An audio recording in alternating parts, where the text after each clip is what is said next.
안녕하세요. 이 시간은 요한계시록 47강 시간입니다. 이 시간은 요한계시록 17장 1절부터 5절까지 말씀을 통해서 함께 은혜를 나누도록 하겠습니다. 제가 본문 말씀을 봉독합니다. 또 일곱 대접을 가진 일곱 천사 중 하나가 와서 내게 말하여 가로되 이리 오라. 많은 무리에 앉은 큰 음녀의 받을 심판을 내게 보이리라. 땅의 임금들도 그로 더불어 음행하였고 땅에 거하는 자들도 그 음행의 포도주에 취하였다 하고 곧 성령으로 나를 데리고 광야로 가니라. 내가 보니 여자가 붉은빛 짐승을 탔는데 그 짐승의 몸에 참남된 이름들이 가득하고 7머리와 10뿔이 있으며 그 여자는 자주빛과 붉은빛 옷을 입고 금과 보석과 진주로 꾸미고 손에 금잔을 가졌는데 가증한 물건과 그의 음행에 더러운 것들이 가득하더라. 그 이마에 이름이 기록되었으니 비밀이라 큰 바벨론이라 땅의 음녀들과 가증한 것들의 엄이라. 아멘. 일곱 대접 심판은 이제 하나님께서 마지막에 내릴 재앙의 이제 종착역입니다. 더 이상의 재앙은 없었어요. 그리고 이제 이 16장에 이제 그 일곱 대접이 마지막 쏟아지는 것까지 끝나게 되고 17장에는 일곱 대접이 끝난 이런 모든 상황 속에서 그것이 어떠한 모습인지를 더 자세하게 말씀하고 있는 내용이 기록이 되어 있습니다. 그러면 오늘 이 말씀을 통해서 과연 그 큰 음녀와 그를 따르는 자들이 받을 심판은 어떤 것인가? 물론 사단이 여기에 포함되고 또 사단을 따르는 추종하는 또 하나님 멀리한 하나님을 배반한 하나님 믿지 않는 이런 모든 사람들이 받을 심판이 나오고 있는데요. 먼저 그 1절과 2절 말씀에 이런 말씀이 있죠. 또 일곱 대접을 가진 일곱 천사 중 하나가 와서 내게 말하여 가로되 이리 오라. 많은 무리에 앉은 큰 음녀에 받을 심판을 내게 보이리라 그랬어요. 그리고 여기 있는 말씀대로 그 일곱 대접을 가진 일곱 천사가 첫 번째부터 일곱째까지 대접을 다 쏟았단 말이죠. 그리고 마지막 일곱 번째 그 대접 가진 천사가 그 재앙을 쏟았을 때 그것은 공기 중에 쏟았다 이렇게 말씀하고 있어요. 왜냐하면 그 공기는 에베소서 2장에 있는 말씀대로 공중권세 잡은 이 사단에 대해서 이야기를 하고 있는데 이 공중권세를 잡은 사단이기 때문에 그 사단에게 재앙을 쏟기 위해서 맞은 모든 것을 그 권세를 다 차단하고 멸하기 위해서 그 대접을 공기 중에 쏟았다. 공기라는 말과 공중권세라고 할 때 그 공중이라는 단어가 아이르라는 단어가 똑같은 단어가 쓰인다는 것을 지난번에 말씀을 드렸습니다. 그래서 일곱 그 대접을 가진 천사 모두가 이제 재앙을 쏟았는데 그 쏟았던 그런 모든 내용, 그것이 왜 그렇게 됐는지, 그것이 어떤 그 결과를 가져올 것인지에 대해서 이제 17장부터 좀 더 자세하게 이야기를 하고 있는 거예요. 그렇기 때문에 일곱 대접을 가진 일곱 천사 중 하나가 와서 요한에게 이야기를 합니다. 이리 오라. 많은 물 위에 앉은 큰 음녀에 받을 심판을 내게 보일 것이다 그랬습니다. 그러면 여기 많은 물 위에 앉았다라고 할 때 그 원래 성경의 이 성경 원어에 보면은 많은 물의 권세를 가진 그 큰 음녀라 이렇게 말씀하고 있습니다. 여기서 이 큰 음녀가 모든 것을 이 물의 권세, 물이 갖는 모든 권세를 다 차지하고 있다는 거죠. 그러면 우리가 잘 알다시피 물이라는 것은 어떻습니까? 물은 우리 사람이 살아가는 데 있어서 필수적인 것이죠. 밥이야 뭐 40일 금식도 하고 하지만은 40일 동안 금식하는 것도 물은 안 마시면 안 되는 거예요. 물은 반드시 필요한 겁니다. 많은 물에 앉았다는 이 이야기는 이 세상에 상당한 권세를 갖고 있는 그 악한 세력을 말하고 있어요. 그 악한 세력을 가지고 있는 그 큰 음녀가 결국은 심판을 받게 된다 이렇게 말씀하고 있습니다. 일곱 대접의 그 심판 가운데 아주 핵심적인 것이 무엇입니까? 바다가 핏빛으로 변하죠. 바다에는 어떤 생물도 살 수가 없었다. 또 생물이 살 수 없으니까 마실 수도 없는 것이죠. 결국 그 가운데서 이 사람들이 의지할 것은 하늘에서 내리는 비를 바라볼 수밖에 없는 것인데 엄청난 그 고통이 따르는 거예요. 여기서 또 많은 무리에 앉은 큰 음녀라고 했는데 이제까지 우리 세상 역사를 볼 때 중세 이후에 뭐 그 이전도 물론 그렇습니다만 본격적으로 이 전 세계에 어떤 영향을 행사하고 또 많은 권세를 가진 그런 나라들이 누구냐면은 대양제국이라 할 수 있는 바다를 지배하는 그런 민족, 그 나라가 상당한 영향력을 행사했어요.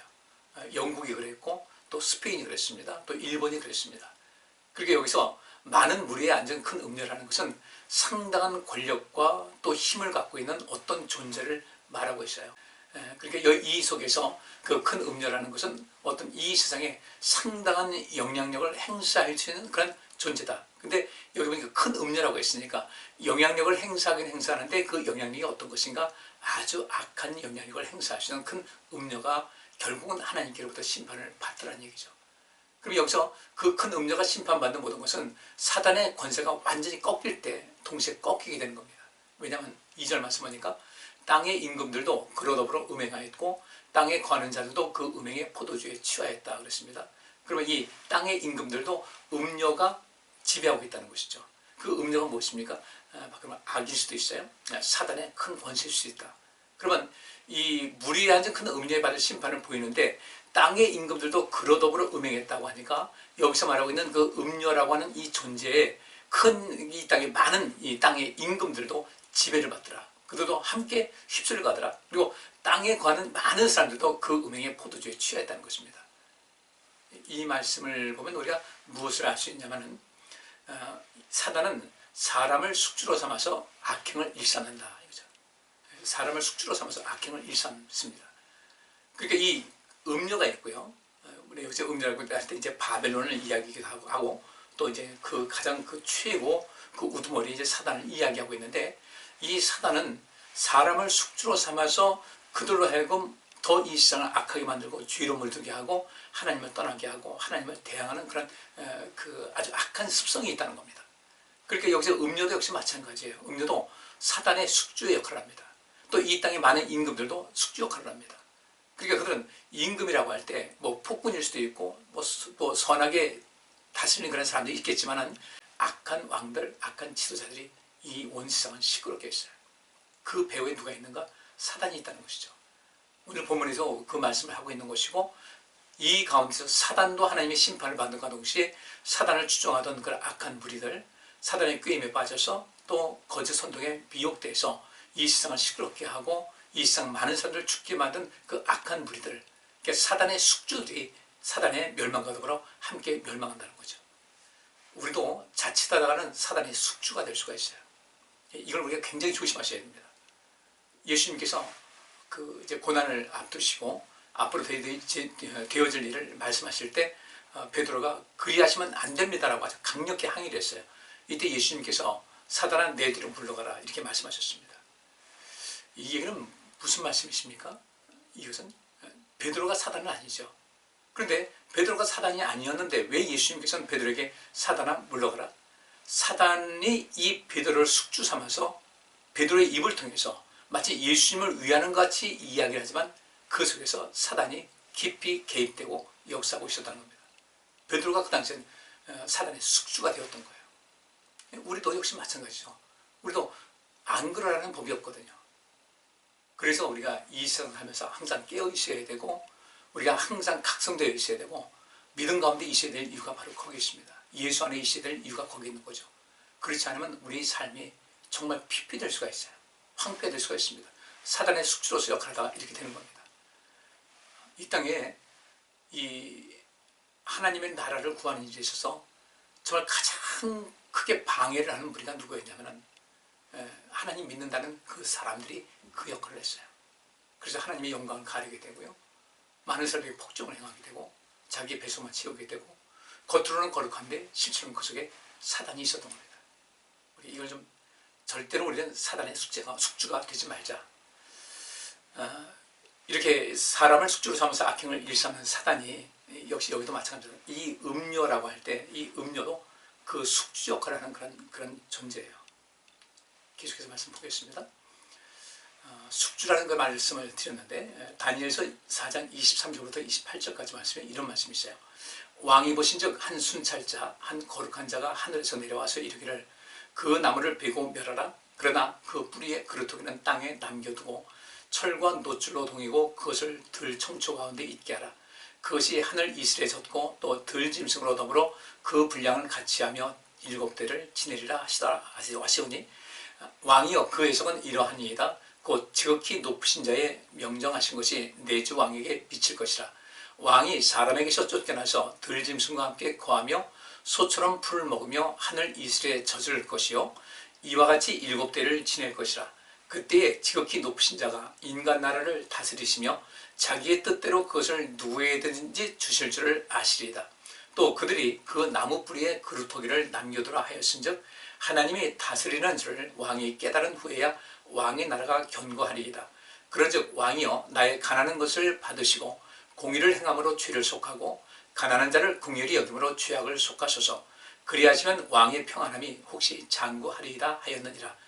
이 모든 일이 다 나 느부갓네살 왕에게 임하였느니라. 느부갓네살 왕이 그 꿈, 아주 그 다니엘서에 나오는 대로 그 두 번의 꿈을 꿨습니다. 뭐 인생 살면서 두 번 꿈을 꾼 것이 아니라 굉장히 의미 있는 꿈이었습니다. 하나님의 나라와 관계된 그런 데서 그 두 번의 꿈을 꿨는데 이 왕은 자기가 꾼 꿈이 어떤 뜻인지를 알지 못했어요. 그래서 두 번째 꿈을 꿨는데 지금 앞에 있는 말씀대로 이제 여러 가지 이야기를 합니다. 그 느부갓네살 왕이 꾼 꿈의 이야기. 그래서 23절에 왕이 보신즉 한 순찰자 한 거룩한 자가 하늘에서 내려와서 이르기를 그 나무를 베고 멸하라. 이런 말씀. 그 왕이 보신즉 한 순찰자 한 거룩한 자 하나님이시죠. 이 하나님께서 그 나무를 베고 멸하라 했는데 근데 그 뿌리의 그루터기는 땅에 남겨두고 철과 노지로 덩이고 해서 그들 그 가운데 있게 하라. 이제 이야기하는 것은 이 느부갓네살 왕에게 하는 이야기입니다. 근데 여기에 있는 말씀대로 다니엘이 이렇게 이야기를 합니다. 왕이요, 하나님께서 당신에게 분명히 어떤 계시를 주는데 이 말씀에 유의해서 잘 들으면 왕은 그 평안함이 계속해서 이어질 것이다. 근데 그 이야기가 뭐냐면 왕이여 나의 가난한 것을 받으시고 공의를 행함으로 죄를 속하시오. 가난한 자를 긍휼히 여김으로 죄악을 속하소서 그랬습니다. 그러니까 이 느부갓네살 왕도 마찬가지고 그 나라 모든 민족들이 어떤 돌이킬 것이 있다는 얘기죠. 하나님께서 바벨론이라는 나라를 세우셨어요. 그것은 이스라엘 백성들에 하여금 그 어떤 그 회초리 역할을 하려고 세우신 겁니다. 근데 이들이 그것을 알지 못했어요. 자기들이 굉장히 힘이 있어서 세운 것 같이. 그러다 보니까 폭정을 행합니다. 힘이 있고 권력이 있다 보니까 왕도 그렇고 그 모든 민족들이 역시 마찬가지로 그렇게 아주 악한 일을 많이 행합니다. 그래서 이 다니엘이 말하기를 내가 당신에게 간합니다. 공의를 행함으로 당신과 이 백성들이 죄를 짓지 않도록 하고 가난한 자를 살피고 그 고통받는 자를 살펴서 그들 긍휼히 여겨서 죄를 짓지 말고 죄악을 속하소서. 그리하면 왕의 그 나라가 더더 오래 갈 것입니다 라고 이야기를 했는데 그 다음에 이제 그 29절 보면 이런 말씀이 있죠. 12달이 지난 후에 다니엘로부터 어떤 그런 경고를 들었어요. 간청하는 이야기를 들었습니다. 마음에 두었겠죠. 근데 12달이 지났어요. 이 다니엘의 그 이야기를 느부갓네살 왕이 그렇게 무시할 수 없는 이유는 첫 번째 그가 그 꿈을 꿨잖아요. 근데 꿈을 꿨는데 무슨 꿈인지를 몰랐어요. 근데 굉장히 마음이 불안하고 편치않은 거예요. 그래서 내 꿈을 해석해라.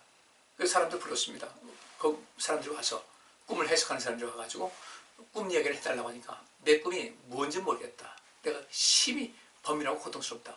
내가 무슨 꿈을 꿨는지도 밝혀내고 그 꿈의 내용을 해석하라고 하니까 아무도 할 수 없었잖아요. 다 죽이겠다.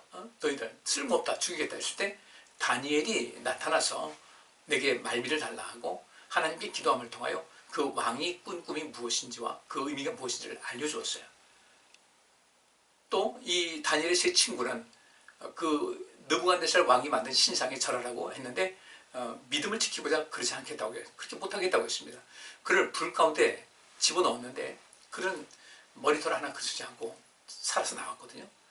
이 느부갓네살 왕이 다니엘의 말과 또 하나님에 대해서 결국 무시할 수 있는 그런 입장이 아닌 거예요. 근데 그렇게 그 다니엘로부터 어떤 경고의 메시지를 받았음에도 불구하고 12달 후에 1년이 지났어요. 그의 마음이 또 이제 인간적인 마음으로 돌아가는 겁니다. 내가 바벨론궁 지붕에서 건질세 나 왕이 말하여 가로되 이 큰 바벨론은 내가 능력과 권세로 건설하여 나의 도성을 삼고 이것으로 내 위엄의 영광을 나타낸 것이 아니냐 하였더니 이 말이 오히려 나 왕의 입에 있을 때에 하늘에서 소리가 내려 가로되 느부갓네살 왕아 내게 말하노니 나라의 위가 내게서 떠났느니라. 내가 사람에게서 쫓겨나서 들짐승과 함께 거하며 소처럼 풀을 먹을 것이요 이와 같이 7대를 지내서 지극히 높으신 자가 인간 나라를 다스리시며 자기의 뜻대로 그것을 누구에게든지 주시는 줄을 알기까지 이르리라 하더니 그 동시에 이 일이 나 느부갓네살에게 응함으로 내가 사람에게 쫓겨나서 소처럼 풀을 먹으며 몸이 하늘 이슬에 젖고 머리털이 독수리 털과 같았고 손톱은 새 발톱과 같았었느니라. 그대로 다니엘의 경관들이 이루어졌어요. 완전히 미친 사람 돼가지고요. 쫓겨난 거예요. 자기 생명 부지하고자 숲속으로 들어가서 살다 보니까 7대니까 7년을 말하는 것이거든요. 사람에게 쫓겨나서 소처럼 풀을 먹을 수밖에 없었어요. 먹을 게 없으니까. 그러니까 뭐 거처할 곳이 없으니까 몸이 하늘 이슬에 젖고 머리털이 독수리 털과 같이 거칠고 완전히 엉망진창이 됐고 손톱은 자를 수가 없어서 새 발톱과 같이 되었다. 근데 이런 일이 있으니까 어떻게 하겠어요? 그 뒤에 있는 말씀 계속 보니까 그 기한이 참에 나 느부갓네살이 하늘을 우러러보았더니 내 총명이 다시 내게로 돌아온지라. 이에 내가 지극히 높으신 자에게 감사하며 영생하시는 자를 찬양하고 존경하였노니 그 권세는 영원한 권세요 그 나라는 대대에 이르리로다. 땅의 모든 거민을 없는 것 같이 여기시며 하늘의 군사에게든지 땅의 거민에게든지 그는 자기 뜻대로 행하시나니 누가 그의 손을 금하든지 혹시 이르기를 네가 무엇을 하느냐 할 자가 없도다. 그 동시에 내 총명이 내게로 돌아왔고 또 나라 영광에 대하여도 내 위엄과 광명이 내게로 돌아왔고 또 나의 모사들과 관원들이 내게 조회하니 내가 내 나라에서 다시 시험을 입고 또 지극한 위세가 내게 더하였느니라. 그러므로 지금 나 느부갓네살이 하늘의 왕을 찬양하며 칭송하며 존경하니 그의 일이 다 진실하고 그의 행하심이 의로우심으로 부릇 교만하게 행하는 자를 그가 능히 낮추심이니라. 이 왕이 깨달았어요. 깨달았는데 실상 그 바벨론 제국은 그리 멀지 않아서 망하고 말았습니다. 왕이 그렇게 했고 그 나라 모든 백성들이 변하지 않는 거죠. 왕 혼자 변한다고 될 일도 아니고. 그게 이 바벨론이라는 나라를 왜 이렇게 하나님께서 오늘 본문에도 바벨론이라는 이야기가 나오지 않습니까? 그리고 이 음료에 대해서도 바벨론이라고 이야기를 해요. 근데 왜 자꾸 이 바벨론이라는 얘기가 왜 자꾸 나올까? 다른 것이 아니에요. 하나님께서 세우신 나라였어요. 이스라엘은요. 제사장 나라로 세우셨는데 그 나라를 무너뜨린 나라가 바벨론이었어요. 물론 이스라엘 백성들이 하나님 앞에 죄를 지음으로 그렇게 된 것인데 이스라엘 백성들에게는 엄청난 트라우마가 되는 거죠. 우리가 하나님의 택한 백성들인데 하나님께서 세우신 나라가 망했다. 그 나라를 망하게 한 것이 바벨론이다.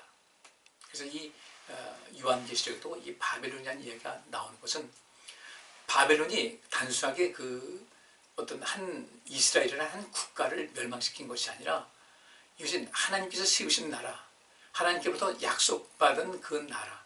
그럼에도 불구하고 그 백성들이 이 세상적인 모든 것에 푹 빠져가지고 완전히 진노의 포도주, 결국은 진노와 심판이 이를 수밖에 없는 그 포도주 잔을 마시고 즐기다가 그 나라를 망하게 했다는 거죠. 결국 누구의 이름이 더럽혀졌어요? 하나님의 이름이 더럽혀졌어요.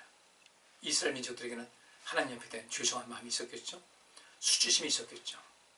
그러면 그런 것 때문에 요한계시록에도 마찬가지예요. 하나님 믿는 백성들도 자칫하면 이렇게 된다는 것을 이야기를 해주고 있는 겁니다. 이건 우리의 역사적으로 굉장히 큰 의미가 담겨 있어요. 그래서 예레미야서 51장 11절부터 14절에 예레미야가 이제 바벨론이 계속해서 이스라엘을 남쪽 유다 왕국이죠. 이스라엘이 이미 멸망했고 북왕국은 계속해서 이제 침공해 올 때 그것을 경고를 합니다. 여기 본문 말씀에 11절 보니까 화살을 갈며 방패를 굳게 잡으라. 여호와께서 메대 왕들의 마음을 격발하사 바벨론을 멸하시기로 뜻하시나니 이는 여호와의 보수하시는 것 곧 그 성전에 보수하신 것이라. 보수는 이제 복수한다는 겁니다. 바벨론 성벽을 향하여 길을 세우고 튼튼히 지키며 파수꾼을 세우며 복병을 베풀어 방비하라.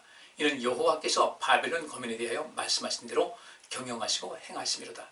많은 물가에 거하여 재물이 많은 자여 내 탐람의 한적 내 결국이 이르렀도다 그랬어요.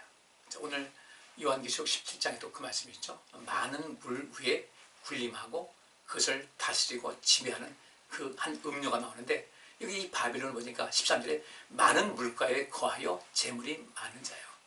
내 탐람의 한적, 내 욕심과 이 세상의 정욕과 안목의 정욕과 이 세상의 자랑에 푹 빠진 그런 모든 삶에 대해서 심판이 임했다라고 주께서 말씀하시는 거예요. 사단은 우리 인간을 숙주 삼아서 행하는데 또 다른 숙주가 있습니다.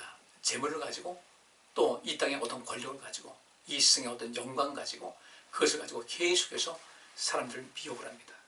사람들에게 빠져가지고 숙주가 돼서 또 이 세상을 그렇게 만들어가는 거죠. 그것도 어떤 힘이 있는 사람들이 그렇게 세상을 만들어가는 겁니다. 히틀러라는 한 사람이 온 독일 국민들을 전부 다 선동을 했어요. 거짓으로 선동을 했어요. 그래서 그 나라가 이 세상, 이 세계 전체를 고통 속에 빠져들고 엄청나게 많은 사람이 죽었습니다.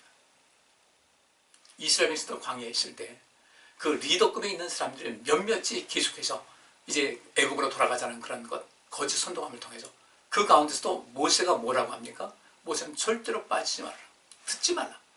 근데 그들은 거짓 선동에 빠지려고 말았어요. 왜? 그들이 리더급이 있었으니까. 그래서 많은 물가에 거한다는 것은 그만큼 권력이 있다는 겁니다. 재물 권력이든지 세상 권력이든지 세상 명예든지 어떤 높은 위치에 있든지 이런 사람들이 그 욕심에 미혹되어 가지고 모든 걸 채우고 사람들을 거짓으로 이끄는 거죠. 그곳에 있다. 사단이 그렇게 우리를 하나님으로부터 멀어지게 하는 그런 일을 행한다는 것이죠. 이거 깊이 생각할 필요가 있어요. 본문에 이제 바벨론이라는 얘기가 여기 나오고 있고, 이 큰 음녀를 이제 바벨론으로 일컫는 이유에 대해서 잠깐 말씀을 드렸는데, 여기도 이제 그 말씀이 나옵니다. 오늘 본문 4절과 5절 말씀 보니까, 그 여자는 자줏빛과 붉은빛 옷을 입고 금과 보석과 진주로 꾸미고 손에 금잔을 가졌는데 가증한 물건과 그의 음행에 더러운 것들이 가득하더라. 그 이마에 이름이 기록되었으니 비밀이라 큰 바벨론이라 땅의 음녀들과 가증한 것들의 어미라 이렇게 말하고 있습니다. 그 여자, 그 여자가 비밀이다, 바벨론이다, 땅의 음녀들과 가증한 것들이다. 근데 그 손에 금잔을 가졌다고 그랬어요. 금잔을. 그 금잔은 무엇입니까? 우리 여기 있는 말씀에 예레미야서 51장 5절부터 9절까지 말씀 보면 대저 이스라엘과 유다가 이스라엘의 거룩하신 자를 거역함으로 죄과가 땅에 가득하나 그 하나님 만군의 여호와에게 버림을 입지 아니하였나니 바벨론 가운데서 도망하여 나와서 각기 생명을 구원하고 그의 죄악으로 인하여 끊짐을 보지 말지어다. 이는 여호와의 보수했더니 그에게 보복하시리라. 바벨론은 여호와의 수중에 온 세계로 취키하는 금잔이라 열방이 그 포도주를 마시고 인하여 미쳐도다 그랬어요. 이 바벨론이라는 그 의미가 무엇일까?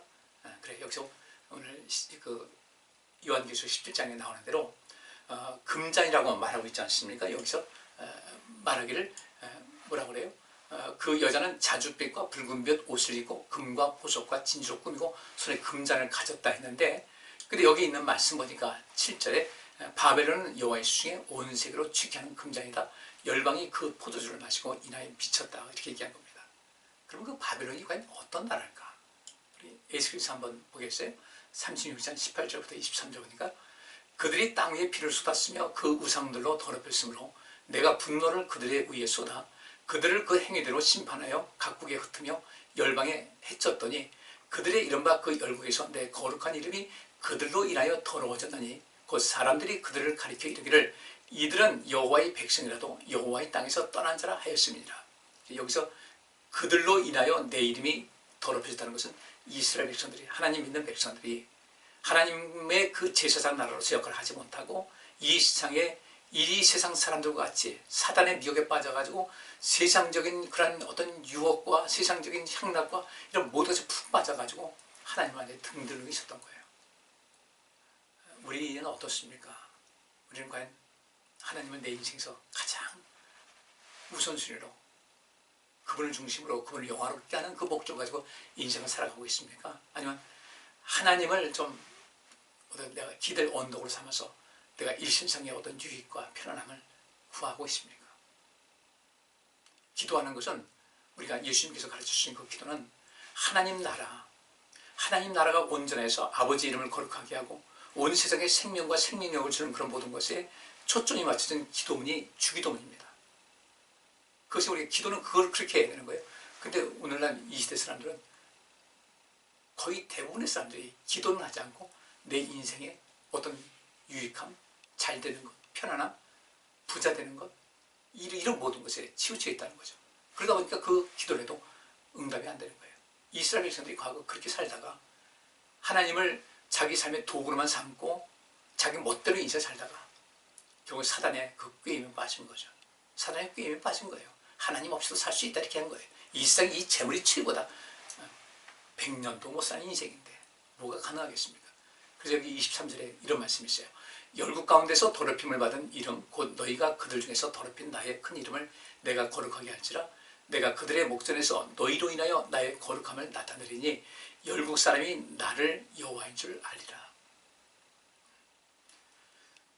바벨론이라는 나라가 이스라엘이라는 나라를 멸망시킨 것도 큰일이지만 가슴 아픈 일이죠. 근데 그렇게 해서 여호와의 이름, 내 이름이 더럽혀졌다는 그런 말씀하신 것은 사실 성경 역사에 볼 때 여기가 딱 제대로 말씀이 나오는 거예요. 물론 많은 경우에 하나님 이름이 거룩히 여겨야 되는데 그렇지 못한 사람 많이 있었지만 하나님께서 아주 여기서 분명하게 너희가 내 이름을 더럽혔다. 그리고 이 바벨론 사람들은 그렇게 너희가 나의 징계 때문에 멸망한 것을 모르고 자기들의 힘으로 모든 것이 된 양 나를 무시하고 내 이름을 더럽히는 모든 것은 내가 용납할 수가 없다는 겁니다. 그래서 오늘 요한계시록에 나오고 있는 그 말씀 바벨론에 대한 심판은 무엇이냐면 하나님의 이름을 거룩하게 하는 것이 주기도문에 나와 있고 우리의 사명인데 하나님의 이름을 더럽힌 이 삶이 우리 삶 속에서 굉장히 치명적인 결과를 가져올 수 있을 것이라는 것을 오늘 본문 말씀에 기록을 하고 있습니다. 우리 세상 것에 빠져가지고 하나님의 이름을 더럽히는 일이 절대로 없어야 돼. 아주 심각한 겁니다. 그리고 이제 여기 본문에서 하나님을 모독하는 붉은 짐승과 큰 음료가 나옵니다. 그러면 여기 3절에 그 말씀이 있죠. 곧 성령으로 나를 데리고 광야로 가니라 내가 보니 여자가 붉은빛 짐승을 탔는데 그 짐승의 몸에 참남된 이름들이 가득하고 7머리와 10뿔이 있다. 여기서 그러면 이 여자가 붉은빛 짐승을 탔는데 이 붉은빛 짐승이 누군가? 이게 무엇일까? 앞에 우리가 공부했어요. 요한계시록 10장 3절부터 6절에 이 말씀이 있죠. 하늘에 또 다른 이적이 보이니 보라 한 큰 붉은 용이 있어 머리가 7이요 뿔이 10이라 그 여러 머리에 7멸류관이 있는데 그 꼬리가 하늘별 3분의 1을 끌어다가 땅에 던지더라. 용이 해산하려는 여자 앞에서 그가 해산하면 그 아이를 삼키고자 하더니 여자가 아들을 낳으니 이는 장차 철장으로 만국을 다스릴 남자라. 그 아이를 하나님과 그 보좌 앞으로 올려가더라. 그 여자가 광야로 도망하며 거기서 1260일 동안 저를 양육하기 위하여 하나님의 예배하신 곳에 있더라. 이렇게 말씀하고 있습니다.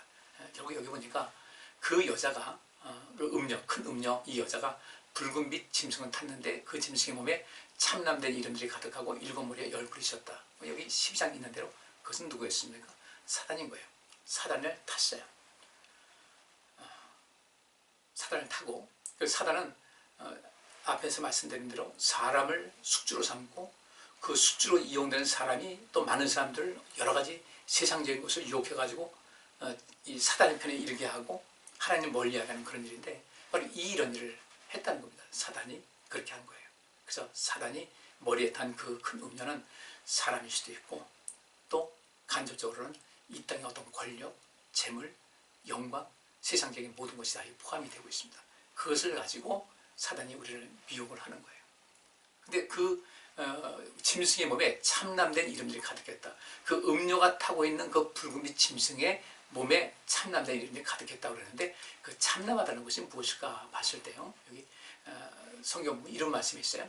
누가복음 5장 21절 서기관과 바리새인들이 의논하여 가로되 이 참남한 말을 하는 자가 누구냐? 오직 하나님 외에 누가 능히 죄를 사하겠느냐. 참남한 이름이라는 그 뜻이 무엇인가를 보니까 여기 하나님 외에 누가 능히 죄를 사하겠느냐. 예수님께서 이제 내가 죄를 사는 권세를 갖고 있다고 하니까 여기서 서기관과 바리새인들이 뭐라고 하냐면 하나님 외에 누가 능히 죄를 사하겠느냐 이 얘기를 하죠. 또 뒤에 보니까 요한복음 10장 30절부터 33절 나와 아버지는 하나이니라 하신대 유대인들이 다시 돌을 들어 치려 하거늘 예수께서 대답하시되 내가 아버지께로 말미암아 여러 가지 선한 일을 너희에게 보였거늘 그 중에 어떤 일로 나를 돌로 치려 하느냐. 유대인들이 대답하되 선한 일을 인하여 우리가 너를 돌로 치려는 것이 아니라 참남함을 인함이니 네가 사람에 대하여 자칭 하나님이라 함이로다 그랬어요. 그래서 이 참남되다는 이 말씀 자체가 과연 무슨 뜻이겠는가? 내게 죄를 살 권세가 있다. 또는 내가 하나님이다. 예수님 물론 하나님의 아들이시니까 하나님 본체시죠. 근데 그건 맞는 얘기예요. 근데 그 당시의 유대인들이 예수님 향해서 어찌하여서 내가 하나님의 아들이라고 참남된 말을 하느냐. 결국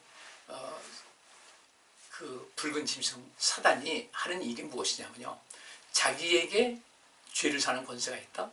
또 자기에게 어떻게 해요? 나는 하나님이다. 나는 하나님이다. 나는 성령이다. 나는 예수다. 이렇게 말하는 거죠. 오늘날 JMS라든지 신천지라든지 안상호 하나님의 교회라든지 이런 모든 것이 공통적인 것이 무엇입니까? 그 교주들이 은근히 대놓고는 못하죠. 은근히 그 집단 안에서 내가 하나님이다 이렇게 얘기해요. 내가 성령이다. 내가 예수다. 참남된 말을 하는 거죠. 근데 이 시절에서 하나님 대신해서 내가 하나님이라고 소리 없는 위침하는 것이 있어요. 예수님께서 그 말씀하셨죠. 사람이 두 주인을 섬길 수가 없다. 인생 삶에서 그 두 주인을 할 때 한 주인은 하나님이시고 한 주인은 재물이라고 했어요. 재물이라는 것은 만모니즘입니다. 물질 만능주의 사상이에요. 오늘날 이 시대가 참 하나님 믿는 백성들로서 가슴 아파야 될 일은 하나님보다 돈이 앞서고 있다는 거죠. 우리는 만약에 내가 그렇게 산다면 우리는 참남된 말을 살고 있는 것이고, 우리도 역시 참남된 그 말을 우리 몸에 새기고 다니고 있다는 거죠. 하나님보다는 돈이 앞서요. 하나님보다는 세상 어떤 것이 앞서요. 취미가 하나님보다 앞설 수가 있고, 재물이 앞설 수가 있고, 내 명예의 어떤 권세를 위해서 모두 다 뒤집어지고 하나님과 사람들을 도구로 삼는 이런 경우도 있는 것이고요. 우리는 과연 어떻게 인생을 살고 있습니까? 나는 인생 살면서 사람이 사는 가장 큰 목적이 하나님을 영화롭게 하는 것인데, 나는 하나님을 영화롭게 하고 있는 것인가? 아니면 내 인생 살면서 부귀영화와 성공에 취해서 나를 영광의 자리로 하나님 자리에 올려놓고 참남된 이름을 하고 있는, 참남된 이름을 이름이 가득하게 외치고 다니는 그 사단의 하수인 이름과 숙주가 되고 있는 것은 아닌지를 잘 돌아보시고, 우리의 믿음 결코 영원한 심판 그 속에서 멸망이 아닌 영생과 영광을 얻기 위해서 하나님을 더욱더 가까이 하는 삶을 살아가야 될 줄 믿습니다. 나머지는 다음 시간에 계속하도록 하겠습니다. 기도합니다. 하나님 감사합니다. 오늘 이 말씀을 통해서 우리 모두 더 각성해서 하나님의 뜻을 따르고 하나님께서 기뻐하시는 삶을 살아가는 저희들 되기 위해서 힘을 다하고 또 그런 사람이 되고 싶습니다. 저희도 그렇게 살도록 힘을 다하겠사오니 주여 우리를 도와 주옵소서. 예수 그리스도 이름으로 기도하옵나이다. 아멘. 오늘 여기까지 하겠습니다. 감사합니다.